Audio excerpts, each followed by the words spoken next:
King of the Hill, Enrique Hill to start taping new series at sa kanyang bagong teleserye comeback na magsisimula sa susunod na taon. Actually, co-produce namin ito with ABS-CBN. May concept kaya excited ako rito. Eto ang binunyag ni Enrique Hill sa ABS-CBN News sa isang interview niya sa media conference for his upcoming horror film. Gusto ko action siya, pero action comedy. Medyo may pagka-lightness. Kasi usually super bigat lagi ng mga action, so I wanted it medyo, syempre, may rom-com involved. Kailangan yun sa TV.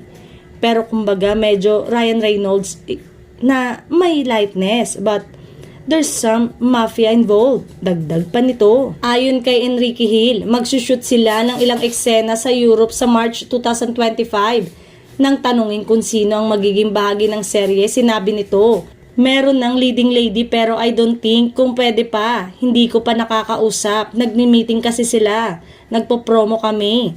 So hindi ko alam kung pwede nila sabihin, but as far as I know, yes, may nakalaki na for that. Excited na daw siya. Nagtitraining na raw, nag-ready na. Ngayon pa lang ay inaabangan na ang leading lady na ito. Ito ba ay matagal ng kapamilya, bagong artista o manggagaling sa ibang network?